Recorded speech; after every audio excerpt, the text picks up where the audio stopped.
ओम नमः सिद्धेभ्यः जय श्री ओम नमः सिद्धेभ्यः जय श्री ओम नमः सिद्धेभ्यः।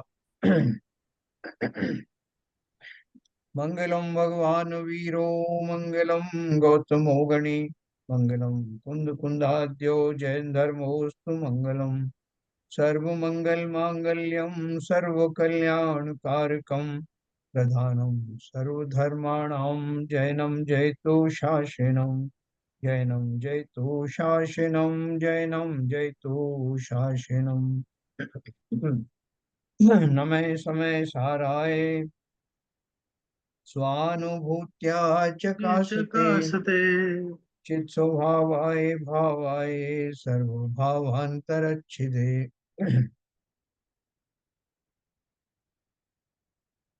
कुंद कुंदाचार्य द्वारा रचित समय सार ग्रंथ की सर्व विशुद्ध ज्ञानाधिकार हम लोग पढ़ रहे हैं। कल हमने जो कुछ पढ़ा था सर्व विशुद्ध ज्ञानाधिकार के अंतर्गत, वो जिसका संक्षेप में यही सार था कि शुद्ध अवस्था में जीव के अंदर राग आदि की उत्पत्ति नहीं होती, और राग आदि की उत्पत्ति उद्गल में भी नहीं होती, किसी और द्रव्य में भी नहीं होती, सिर्फ आत्मा में होती अवश्य है, लेकिन अशुद्ध अवस्था में होती। तो ये एक बहुत बड़ा सिद्धांत है। उस सिद्धांत को हमने बड़ी प्रकार से एक एक उसका जो है वो विस्तार करके समझा था। अभी थोड़ा सा और बाकी उसी में है, तो अपन आज पढ़ेंगे।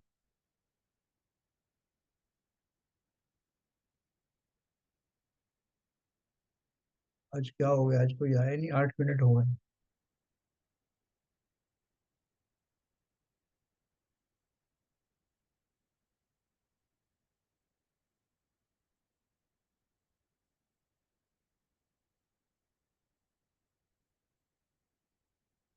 देखो, अपन ने कल ये पढ़ा था, परद्रव्यों की भिन्नता सिद्ध होने से यह भी सहज सिद्ध है कि मोह राग द्वेष के परिणाम पर के कारण नहीं होते, पर के द्वारा नहीं होते हैं?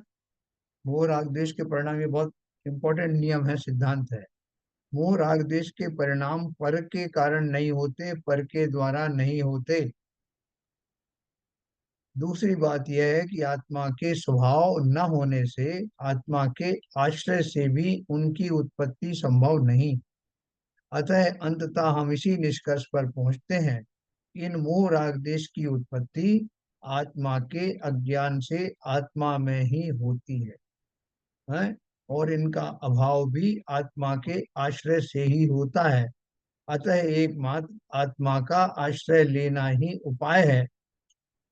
यही कारण है कि आत्मा के आश्रय से उत्पन्न सम्यक दर्शन ज्ञान चारित्र को मुक्ति का मार्ग कहा गया है। तो अभी देखो, अपन ने बहुत अच्छे से एक बात समझी है कि हमको कई बार कंफ्यूजन होता है ना साहब, कि मेरी मोह के कारण ये सब गृहस्थी के जो लोग हैं मेरे हैं, मैं इसलिए जो शादी व्यादी भी, जिन्होंने शादियां नहीं की हैं, उनको जो स्त्री संबंधी संतान संबंधी ये राग द्वेष नहीं होते होंगे, ऐसा हम उसमें निष्कर्ष निकालते हैं।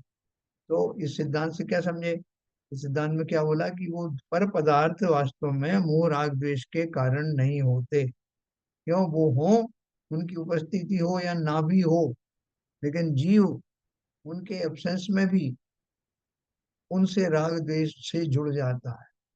जैसे किसी ने शादी ब्याह नहीं किया, लेकिन उसके मन में ये भाव आ सकते हैं कि फलाना आदमी देखो कितना सुखी है, वो घर गृहस्थी वाला, मैं अकेला आदमी, मुझे तो क्या मिल रहा है,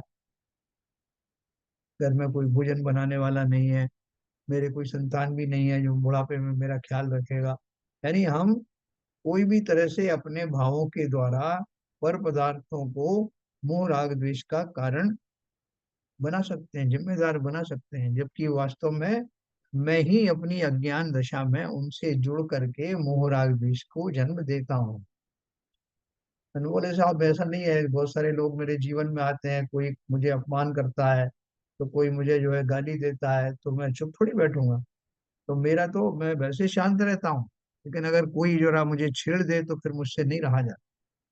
तो हमने क्या शिफ्ट कर दिया, हमने अपनी रिस्पॉन्सिबिलिटी, अपनी जिम्मेदारी दूसरों व्यक्तियों के, दूसरे गेयों के ऊपर डाल दी। कि वो जिम्मेदार हैं, उनकी वजह से हुआ, अगर वो नहीं होते तो ऐसा नहीं होता। लेकिन वास्तव में उनके होने ना होने दोनों स्थितियों में मोह राग द्वेष से जुड़ने वाला जीव ही है जो अज्ञान दशा में ऐसा करता है। तो ये सिद्धांत बहुत बढ़िया है। इससे किसी के प्रति हमें द्वेष की भावना भी नहीं होगी, राग की भावना तो होगी ही नहीं। तो हम किसी को जिम्मेवार नहीं ठहराएंगे। जब कभी भी हम भटकेंगे तो उसकी जिम्मेवारी हम स्वयं लेंगे। मोह राग देश के परिणाम पर के कारण नहीं होते, पर के द्वारा भी नहीं होते, है ना।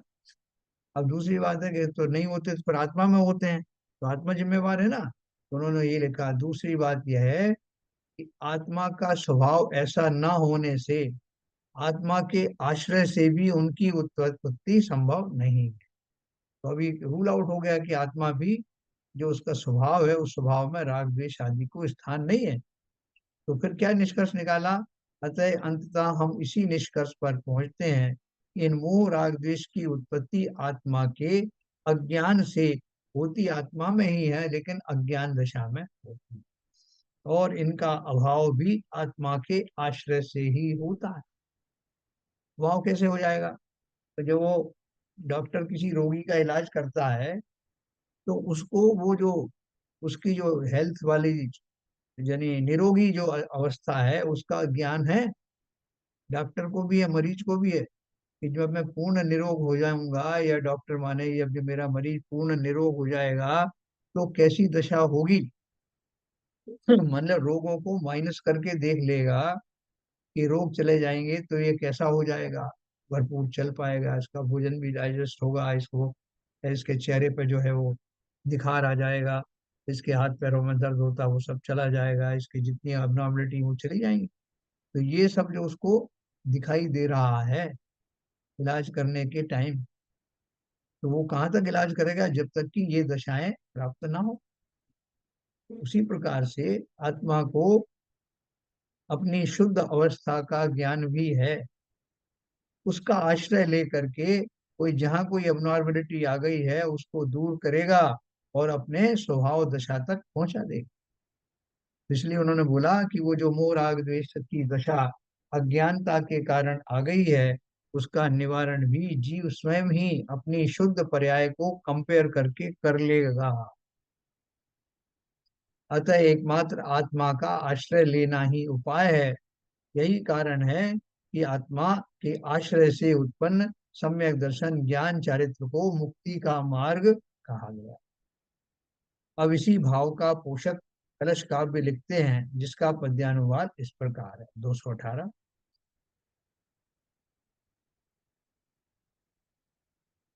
राग द्वेष भी भवति ज्ञानम ज्ञान भावात्, तौ वस्तुत्व प्रणहित दृशा दृश्यमानौ न किंचित।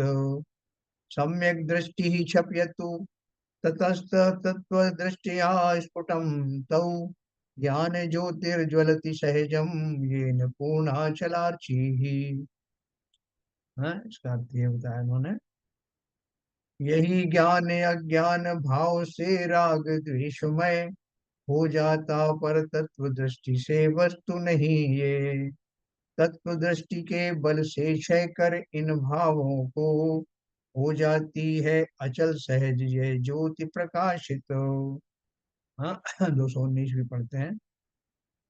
राग देशोत्पादकम तत्व दृष्टिया नान्यद्य द्रव्यम वीक्षयते किंचनापि, सर्वद्रव्योत पत्तिरंत पत्तिरंतश्च कास्ति व्यक्तात्यंतम स्वस्वभावेन यस्मात्।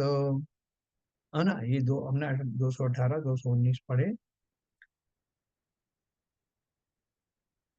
218 का हमने हिंदी वाला पढ़ लिया, अभी ये आगे पढ़ेंगे, 219 का बाद में पढ़ते हैं। इस जगत में ज्ञान ही अज्ञान भाव से राग द्वेष मोह रूप परिणमित होता है। वस्तुत्व में एकाग्र दृष्टि से देखने पर वे राग द्वेष मोह कुछ भी नहीं है। इसलिए सम्यक दृष्टि जीव उन्हें पूर्णतः क्षय करो, कि जिससे पूर्ण अचल प्रकाश वाली ज्ञान ज्योति प्रकाशित हो। हाँ? ये बोल रहे हैं कि जिस तरह पानी के बुलबुले उठते हैं, तो वो बुलबुले कैसे हैं? अस्थाई हैं। थोड़ी देर में ही वो समाप्त हो जाएंगे। पानी से ही बने हैं, पानी में ही समा जाएंगे, है ना। ऐसा अपन उसको बहुत सहज रूप से लेते हैं। तो ठीक उसी प्रकार से वो सहज बनाने के लिए क्या बोल रहे हैं कि भैया ये राग द्वेष मोह रूप जो परिणाम है, इनकी ज्यादा प्रॉब्लम नहीं है। तो क्या करना है? बोले मेरा, इस बात को पहचान लो कि मेरी दशा ऐसी ठीक नहीं। अपने को बुखार चढ़ जाए, अपने को बीमारी हो जाती है, तो अपन से कोई कुछ बात कहे तो कहते भाई साहब देखो मेरी तबीयत ठीक नहीं है, मैं आपकी बात ठीक से समझ नहीं पाऊंगा, तो वो आप बुरा मत मानना, हो सकता है मुझसे कुछ गलती हो जाए। ये बात कौन जान रहा है? कि मैं ही जान रहा हूँ कि मेरी दशा वर्तमान में ठीक नहीं है। तो यहाँ भी बोल रहे हैं इस जगत में ज्ञान ही अज्ञान भाव से राग द्वेष मोह रूप परिणमित होता है। मेरी तबीयत ठीक नहीं है, तो तबीयत को क्या हुआ? मेरी तबीयत ठीक भी हो जाती है, खराब भी हो जाती है, बहुत मामूली डिफरेंस है। तो यहाँ भी वो बोल रहे हैं कि जो ज्ञानी बनने वाले जीव है ना, उनको इस बात का पता लगता है कि ये जो मोह राग द्वेष के जो लक्षण मुझ में दिखाई दे रहे हैं, ये मेरे ज्ञान का अज्ञान भाव जो प्रकट है वर्तमान में, उसकी वजह से है। वस्तुत्व में एकाग्र दृष्टि से देखने पर वे राग द्वेष मोह कुछ भी है नहीं। इसलिए सम्यक दृष्टि जीव उन्हें पूर्णतः क्षय करो, करो मतलब करता है, कि जिससे पूर्ण अचल प्रकाश वाली ज्ञान ज्योति प्रकाशित होती है। इस प्रकार इस कलश में यही कहा गया है कि राग द्वेष की खान अज्ञान भाव ही है। अपने अज्ञान भाव से ही यह आत्मा स्वयं राग द्वेष परिणाम रूप परिणमित होता है। जब वस्तु के मूल स्वरूप की दृष्टि से विचार करते हैं, तो यही स्पष्ट होता है कि आत्म स्वभाव में तो ये राग द्वेष मोह है ही नहीं। यद्यपि वर्तमान पर्याय में इन राग द्वेष भावों की सत्ता है, तथापि उसे भी ज्ञानी जन सम्यक दृष्टि धर्मात्मा तत्व दृष्टि के बल से इनका क्षय करके स्वयं स्वयं के सहज स्वभाव को प्राप्त कर लेते हैं, है ना। जैसे हमारा कोई कपड़ा मैला हो गया, तो मैला हो गया, तो किसी से पूछे भाई साहब ये कपड़ा मैला है कि नहीं, तो कहेगा बिल्कुल साहब मैला है। तो ये मैला ही रहेगा क्या?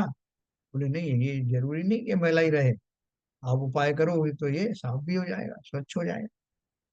तो हम उत्साहित होकर के उससे उपाय पूछते हैं कि कैसे इसको साफ करें, वो उपाय बता देता है, इसमें सर्फ डालो, फलाना करो, ये करो। तो ठीक उसी प्रकार से वस्तु के मूल स्वरूप की दृष्टि से विचार करते हैं तो स्पष्ट होता है कि आत्म स्वभाव में तो ये राग द्वेष मोह है ही नहीं। उस कपड़े का स्वभाव गंदगी वाला थोड़ा है, कि उसके जो एक एक रेशा जो है गंदगी से ही बना है। वो तो ऊपर से लग गई गंदगी तो धुल जाती है।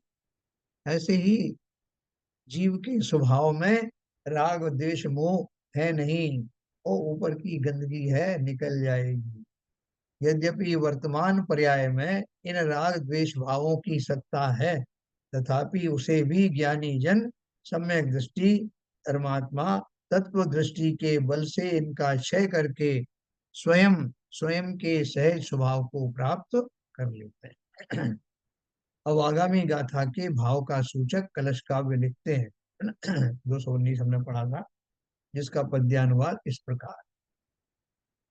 तत्व दृष्टि से राग द्वेष भावों का भाई, करता धरता कोई अन्य नहीं हो सकता, क्योंकि है अत्यंत प्रकट यह बात जगत में, द्रव्यों का उत्पाद स्वयं से ही होता है।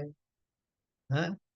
द्रव्यों का उत्पाद व्यय द्रव्य जो होता है, जो जिनको पर्याय कहती हैं, वो कहाँ से आती हैं?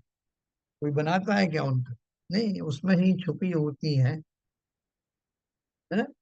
जैसे आम का जो परिणमन होता है, छोटे से बड़ा होता है, कैरी से बड़ा होते होते आम बन जाता है, उसका रस गुण पर चेंज होता है, उसका आकार चेंज होता है, तो उसका जो गंध चेंज होती है, वो सब वो पर्याय उसके अंदर ही क्रम रूप से छुपी हुई हैं, और एक के बाद एक आती है।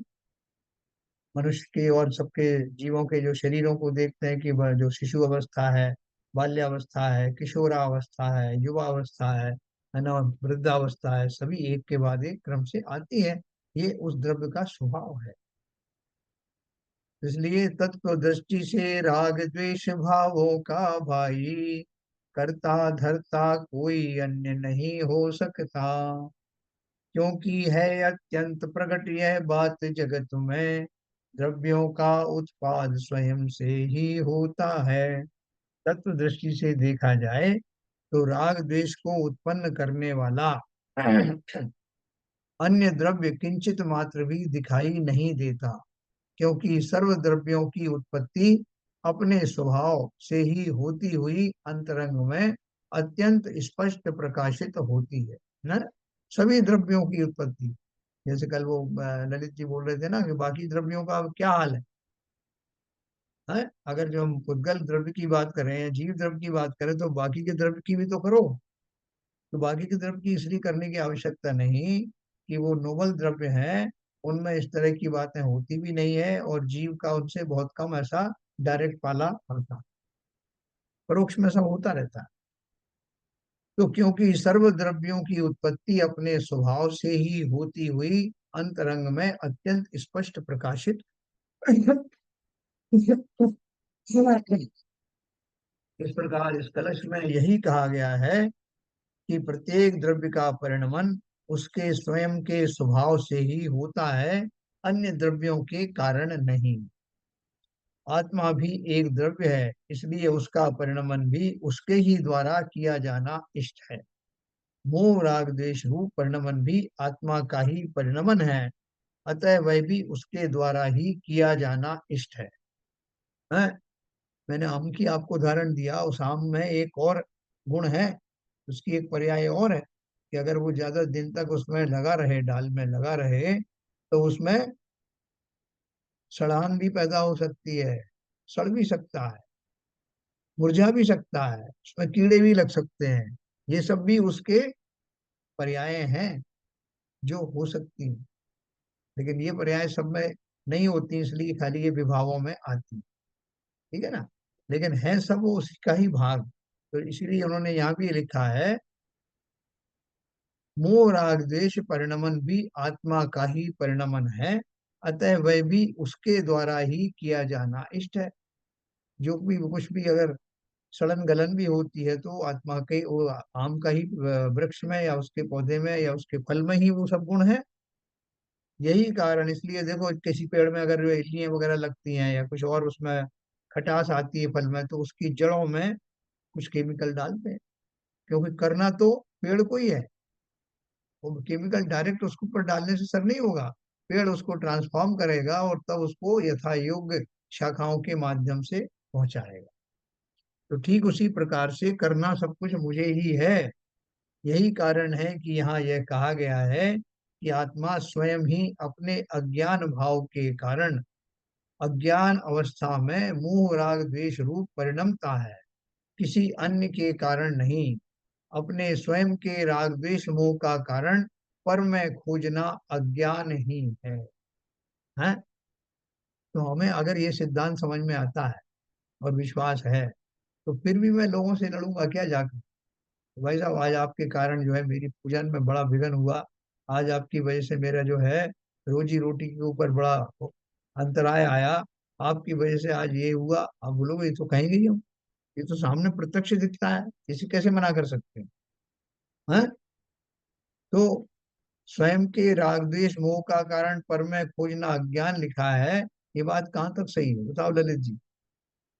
सामने सामने दूसरे लोग जो है मुझे दुखी कर रहे हैं, और मैं कैसे मान लूं कि ये उनका कोई उसमें ये सहयोग नहीं?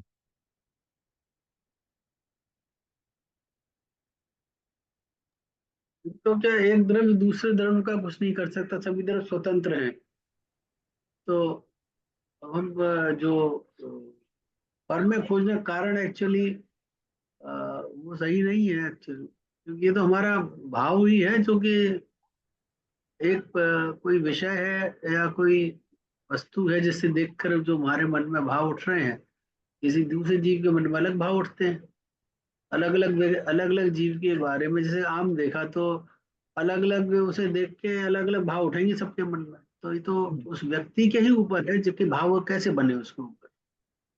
तो पर आम कारण नहीं है एक्चुअली, आम आम तो सबके लिए एक है, लेकिन अलग अलग राग द्वेष पैदा हो रहे हैं। किसी कोई बहुत राग करेगा कि मैं तुरंत इसे मुझे मिल जाए मैं खाऊं इसको, नहीं, अभी किसी के मन जैसे में इच्छा मेरे नहीं होगी। मेरे सामने कोई जो है मेरा अपमान कर रहा है, मुझे गालियां दे रहा है, तो हमारा साधारण तौर पे तो यही बिहेवियर रहेगा ना कि इसने मेरी पूरी जिंदगी खराब कर दी, जब देखो जब गाली देता रहता है, मुझे डांटता रहता है, आज मैं जो कुछ भी असफलता मुझे मिली है इसके कारण मिली है, ऐसा भाव तो आएगा ना।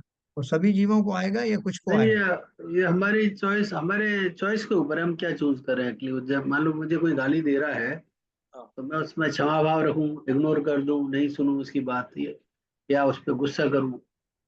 तो ये जो चॉइस है मेरे पास उस समय कि मैं क्या क्या भाव अपने मन में लाऊं उस परिस्थिति में। क्या भाई शैलेंद्र जी हैं?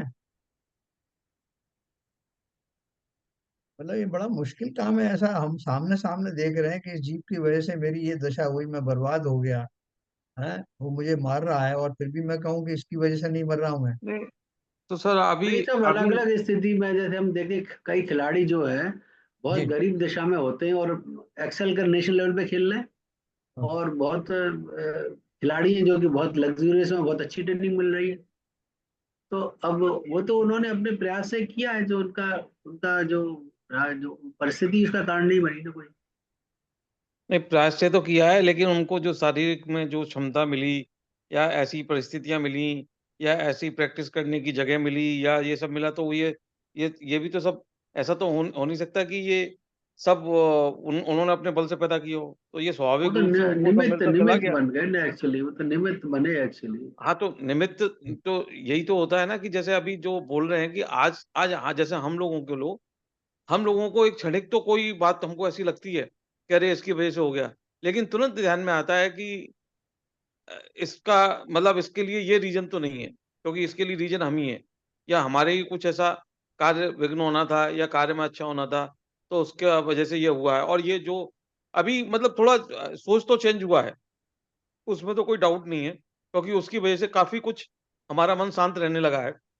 अभी हमको इतनी हवा वो लाइक जिसे कहते हैं ना कि इतना किसी से क्रोध भी नहीं आता है। कभी कोई तो इस बात हो जाती है, ऐसा लगता है कि आज जैसे इसकी वजह से मेरा काम खराब हो गया, लेकिन बाद में सोचते हैं कि भई ये ऐसा होना ही था आज। आज हमारा मतलब हमारे जो मन में ये जो थोड़ा रोष सा आ रहा है, वो आज कुछ कर्मों का वो है, लेकिन कोई किसी का कारण नहीं है। ये तो सोच में अभी बिल्कुल आने लगा है, इसमें तो कोई डाउट नहीं है। देखो, आपने ये बात कही है कि ऐसा संभव है कि इस तरह का कारण भी सोचा जा सकता है। तो ऐसे कुछ लोग हैं क्या जो संपूर्ण रूप से इसी दिशा में सोचते हैं? और ज्यादातर लोग जो है ऐसा सोचते हैं, जैसा मैंने आपको कहा कि ये इसकी वजह से मुझे ये सब देखना पड़ रहा है, इस जीव ने ही सारा सारा मेरा खेल बिगाड़ा है, ऐसा साधारणतः सोचने वाले बहुतायत में है। ये तो 99। निश्चित है, रूप अज्ञान निश्चित अज्ञानता है ना। हाँ, हाँ, निश्चित रूप से हैं, हाँ। क्योंकि और निश्चित रूप से हैं। हम आज से 4-5 साल पहले हम लोग भी की यही सोच थी कि इसकी वजह से ये हो गया या उसकी वजह से मेरे को परेशानी हो गई या इनकी वजह से मतलब। लेकिन आज अभी जब 4 साढ़े 4 साल से अभी ये रिहर्सल चल रहा है और हम नियमित रूप से स्वाध्याय कर रहे हैं, तो अब उसमें यदि अब भी हम डाउट करें और अब भी हम उसमें संशय में बने रहें, तो फिर मतलब ये सुनने का कोई मतलब नहीं है, फिर तो हमको बंद कर देना चाहिए। ठीक है। तो देखो, ये जो सिद्धांत है, ये सिद्धांत दे का पालन करने वाले जीव भी दिखाई देते हैं। वो जो समता में रहने वाले जो जीव हैं, जो सम्यक दृष्टि जीव हैं, ये जो मुनिराज हैं, वो इस सिद्धांत को फॉलो करते हुए दिखाई देते हैं। इसका अर्थ ये हुआ कि मैं और मेरे जैसे बहुतायत में अवश्य ही प्राणी ऐसा नहीं सोचते जैसा कि सिद्धांत है, लेकिन मेरा वैसा ना सोचने से सिद्धांत गलत थोड़ी हो जाता है। ऐसा सोचने वाले भी हैं जो सिद्धांत के अनुसार ही सोचते हैं, और इसलिए वो राग द्वेष से रहित रहते हैं, आकुलताओं से रहित रहते हैं, और उनके आगे के भाव भी बिगड़ते नहीं। मैं तो उन जीवों से द्वेष रखता हूँ, उन परिस्थितियों से द्वेष रखता हूँ जिनके कारण मेरी वर्तमान जो दशाएं हैं, जैसी मैं चाहता था वैसी ना होकर उल्टी हो जाती हैं। तो मुझे उन सब जीवों से उन सब घटनाओं से द्वेष हो जाता है। और ये मेरा अज्ञान भाव है, क्योंकि मैं पर द्रव्य को, जैसा ललित जी ने बताया, अपना कर्ता मानता हूँ। सिद्धांत ही ये नहीं है, कोई एक द्रव्य दूसरे द्रव्य का कर्ता होता नहीं। तो फिर कैसे घटित हो रहा है कि दूसरा द्रव्य कर्ता नहीं हो सकता? निमित्त तो हो सकता है, लेकिन निमित्त भी मेरे ही पूर्वकृत कर्म के उदय में वैसे मिलते हैं, क्योंकि घटना वैसी होनी होती। निमित्त, आप बोलो साहब मैं कर्ता के रूप में भले ही उनसे द्वेष नहीं करूंगा, लेकिन निमित्त के रूप में तो कर सकता हूँ ना द्वेष। अरे निमित्त के रूप में क्या द्वेष करोगे? वो तो प्रकृति के एक भाग हैं, प्रकृति के ही पार्ट हैं, वो जो पात्र दिखाई दे रहे हैं, प्रकृति के द्वारा ही उनको प्रेरित किया गया है। क्योंकि कोई ना कोई तो दिखाई दे प्रकृति में, कोई में कोई जीव जीव तो है नहीं। तो जो भी आपके पास आएगा, जो आपसे उनका प्रतिफल आपको मिलेगा, वो चेतन या अचेतन पदार्थों के माध्यम से मिलेगा। वो उसमें निमित्त बनते हैं, और वो निमित्त आपकी क्रमबद्ध पर्याय के अनुसार वही निमित्त वही दशा वैसा ही मिलता है। इसलिए उनको निमित्तों की अपेक्षा से भी द्वेष करने की कोई आवश्यकता नहीं। द्वेष तो किसी से करने की है ही नहीं, क्योंकि सिद्धांत के अनुसार सब कुछ मेरा ही किया हुआ है, मेरा क्रिएशन है ये।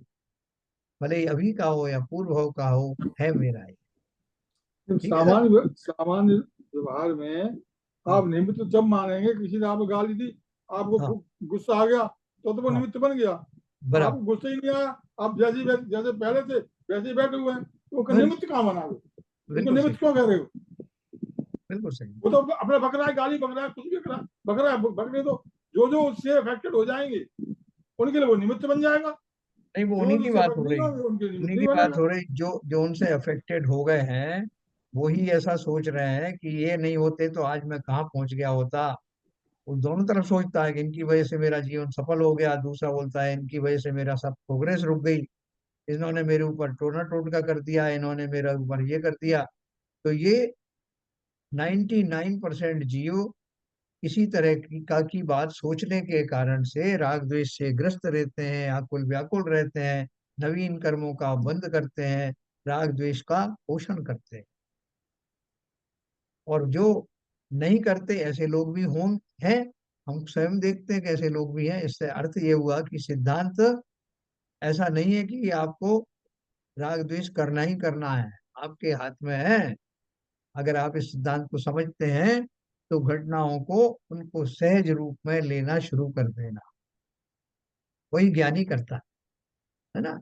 अपने स्वयं के राग द्वेष मोह का कारण पर में खोजना अज्ञान ही है। जो बात विगत कलश में कही गई है, अब उसी बात को मूल गाथा में स्पष्ट करते हैं। आज मैं आपको इस गाथा का अर्थ बता के, और थोड़ा 5-7 मिनट पहले इसको अपन बंद करेंगे। आज एक ट्रस्ट की मीटिंग है, तो उसमें लोगों को जाना होगा। तो ये 372 मैं आपको सुनाता हूँ। हाँ। अन्नद वीण अन्नद बियसणो कीरे गुण पाओ तमहादु सब दब्बा उपजनते सहा वेणु।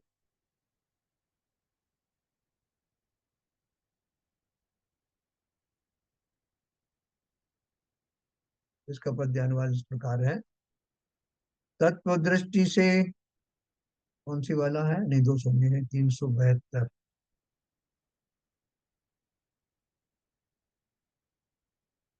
372। हाँ ये ऊपर ऊपर गया। ठीक।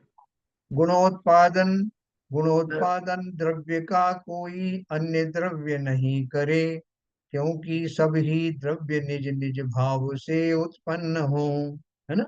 गुण उत्पादन द्रव्य का कोई दूसरा द्रव्य नहीं करता। गुण उत्पादन का अर्थ क्या है? गुण तो उसके अंदर है, प्रकट करने की बात है। अन्य द्रव्य से अन्य द्रव्य के गुणों की उत्पत्ति नहीं की जा सकती है। जिससे हिंदी में भी सर। हिंदी रह गया क्या? हाँ, नहीं, ये हिंदी वाला ही तो था, मैंने संस्कृत में। संस्कृत वाला। अन्य द्रव्याण्य द्रव्यस्य न क्रियते गुणोत्पादः, तस्मात् तु अतो सर्वद्रव्याण्युत्पद्यन्ते सर्वद्रव्याण स्वभावेन। गुणोत्पादन द्रव्य का कोई अन्य द्रव्य नहीं करे, क्योंकि सभी द्रव्य निज निज भाव से उत्पन्न हो। अन्य द्रव्य से अन्य द्रव्य के गुणों की उत्पत्ति नहीं की जा सकती है। इससे यह सिद्धांत प्रतिफलित होता है कि सर्व द्रव्य अपने अपने स्वभाव से उत्पन्न होते। इस गाथा की टीका में आचार्य अमृतचंद्र विषय वस्तु को विस्तार से सोदाहरण स्पष्ट करते हैं, जिसका भाव इस प्रकार है। देखो इसमें एक जो लाइन आई है ना, सर्व द्रव्य अपने अपने स्वभाव से उत्पन्न होते हैं। तो द्रव्य उत्पन्न होते हैं क्या? नए नए द्रव्य बनते हैं क्या? या उत्पन्न होने का अर्थ क्या है कि सभी द्रव्य अपने अपने गुणों में मग्न रहते हैं। नए द्रव्य नहीं बनते होते, जो है प्रकृति वही है। हाँ, बस वही बात है ना, इसलिए मैंने आपको क्लियर कर दिया। अपने अपने स्वभाव से उत्पन्न होते हैं, अर्थात उनका स्वभाव वैसा का वैसा ही बना रहता है। और ऐसी आशंका भी नहीं करनी चाहिए कि परद्रव्य जीव को रागादि रूप परिणमाते हैं, क्योंकि अन्य द्रव्यों में अन्य द्रव्यों के गुणों को उत्पन्न करने की अयोग्यता है, क्योंकि सभी द्रव्यों का स्वभाव से ही उत्पाद होता है। यानी प्रत्येक द्रव्य की जो पर्यायें होती हैं वो उसी द्रव्य में से निकलती हैं। भाप जब बनेगी तो पानी से ही बनेगी, बर्फ जब बनेगा तो पानी का ही बनेगा, है ना। इसी तरह से कोई और दूसरा द्रव्य है, और दूसरा द्रव्य, रोटी बनेगी तो आटे की बनेगी, ये जो भी उसका कॉन्स्टिट्यूएंट है उसी से बनेगी। तो हर एक द्रव्य का जो उसका नैसर्गिक गुण है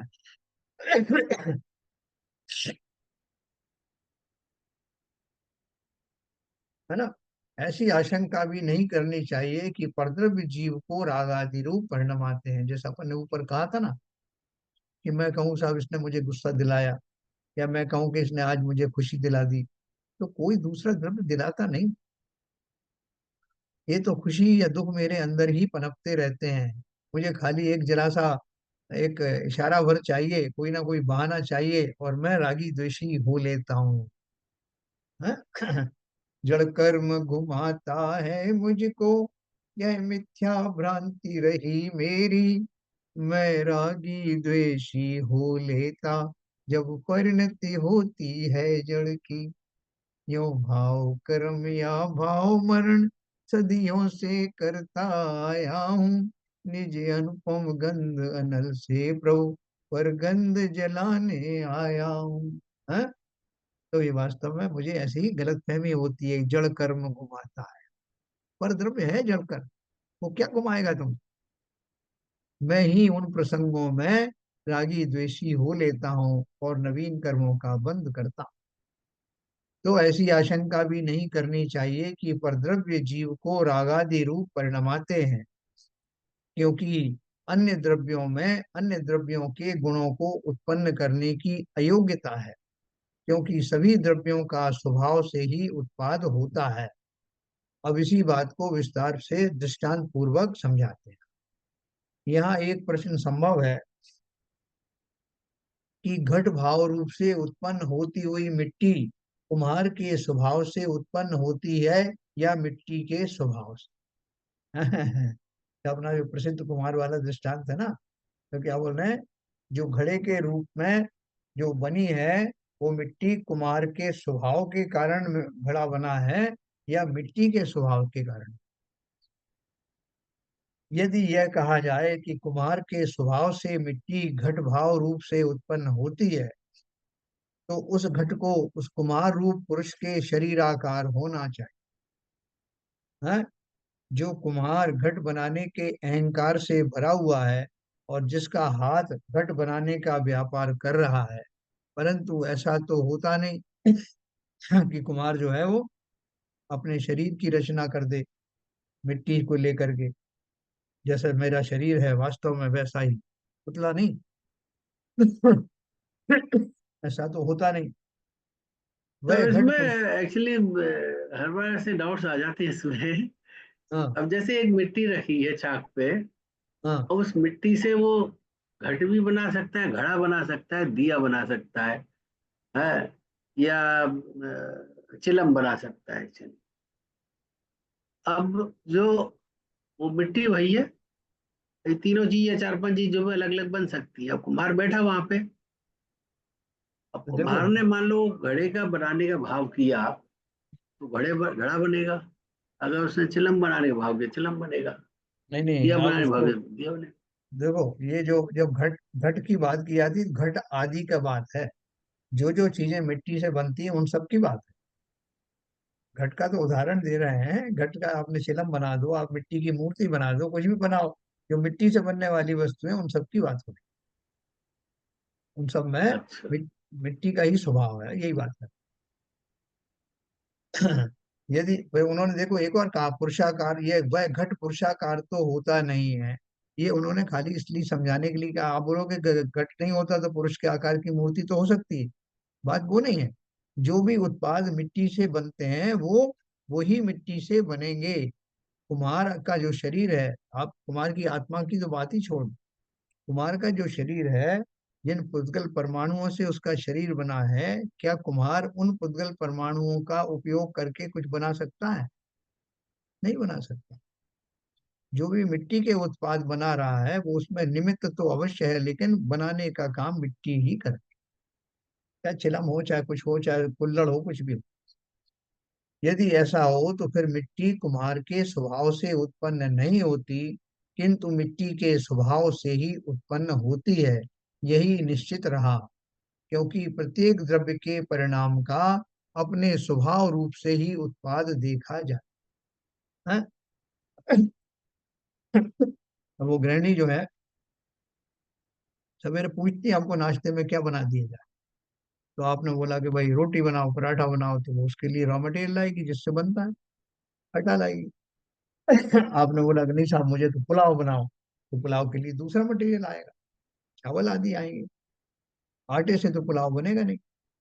तो हर एक द्रव्य के अपने जो उत्पाद हैं, जो उसके स्वभाव से निकलते हैं, इतनी सी बात है। जीव द्रव्य जो है उसका उत्पाद क्या होगा? जो चैतन्यता से भरे होंगे। उद्गल आदि के उत्पाद वही होंगे जिनमें स्पर्श रूप रस गंध आदि होगा, है ना। तो ये सब बहुत क्लियर बात है। अब तो अपन बिल्कुल कंक्लूडिंग पार्ट पे आ गए हैं। ऐसा होने पर यह निश्चित हुआ कि मिट्टी अपने स्वभाव का उल्लंघन नहीं करती, इसलिए मिट्टी ही कुमार के स्वभाव को स्पर्श न करती हुई अपने स्वभाव से ही कुंभ यानी घट भाव रूप से उत्पन्न होती है। कुमार कुंभ का उत्पादक है ही नहीं।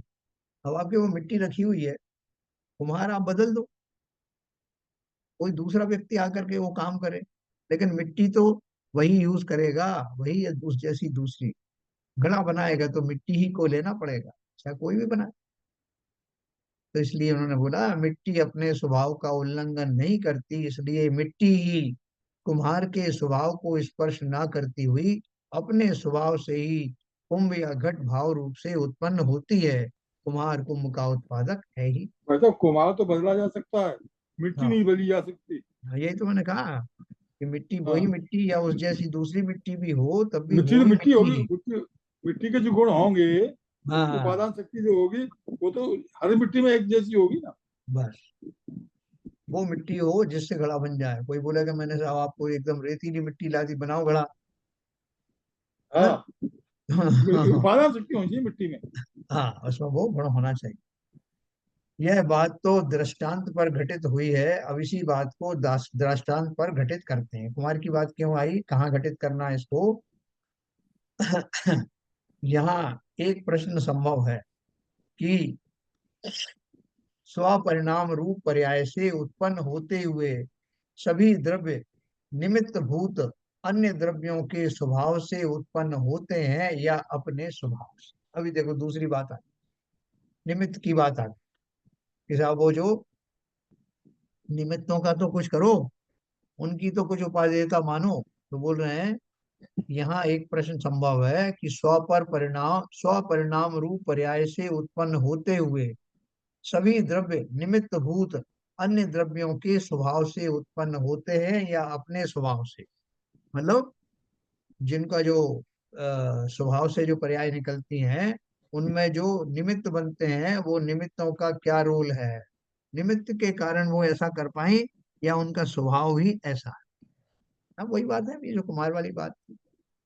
यदि यह कहा जाए कि निमित्त भूत अन्य द्रव्यों के स्वभाव से सभी द्रव्य उत्पन्न होते हैं, तो उनके परिणामों को निमित्त भूत अन्य द्रव्यों के आकार का होना चाहिए, परंतु ऐसा तो होता नहीं है। द्रव्यों के परिणाम निमित्त भूत अन्य द्रव्यों के आकार के तो होते नहीं है, क्योंकि अन्य द्रव्य के स्वभाव से किसी अन्य द्रव्य के परिणाम का उत्पाद देखने में नहीं आता, है ना।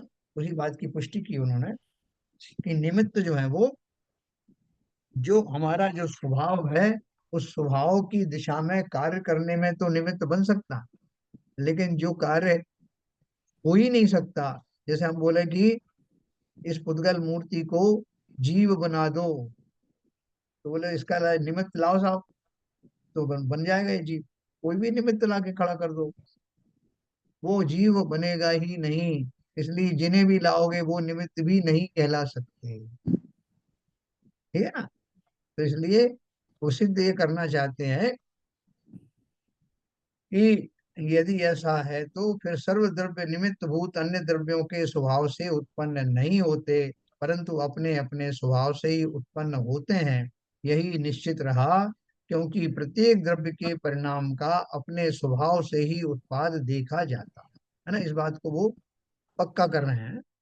ऐसा होने पर यह निश्चित हुआ कि सर्वद्रव्य अपने स्वभाव का उल्लंघन नहीं करते, इसलिए सर्वद्रव्य ही निमित्त भूत अन्य द्रव्यों के स्वभाव का स्पर्श न करते हुए अपने स्वभाव से ही अपने परिणाम से पर्याय रूप से उत्पन्न होते हैं।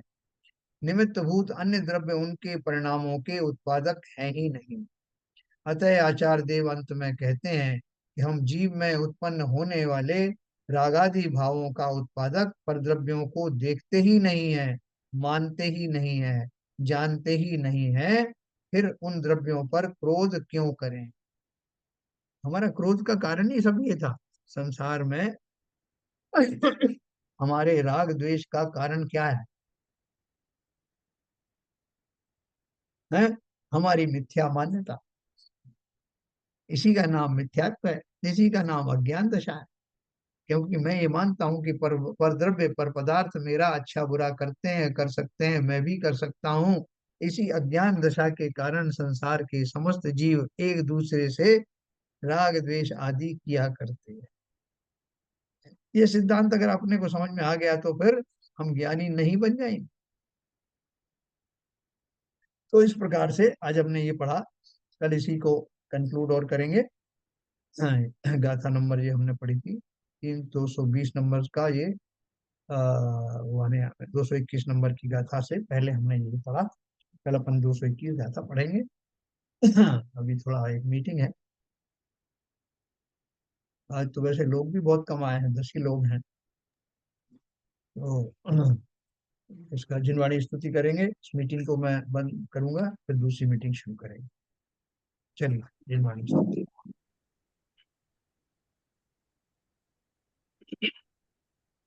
नित्यतम नाश वेको ज्ञान के प्रकाश वेको अपर भास वेको भानु सी बखानी है। छो द्रव्य जान वेको बंध वेधि भान वेको स्वपर पिछान वेको परम प्रमाणी है। अनुभव बताए वेको जीव के जताए वेको काहू न सताए वेको भव्य और आनी है। जहाँ तहाँ तार वे को पार के उतार वे को सुख विस्तार वे को यही जिन वाणी है। ये जिन वाणी भारती तो है जबूदन रहन, जो तेरी शरण गए सो पावे सुख चैन। या वाणी के ज्ञान से सूझे लोकालो, सो वाणी मस्तक धरो सदा देते हैं दो, सदा देते हैं दो। जिनवाणी माता की जय। जय।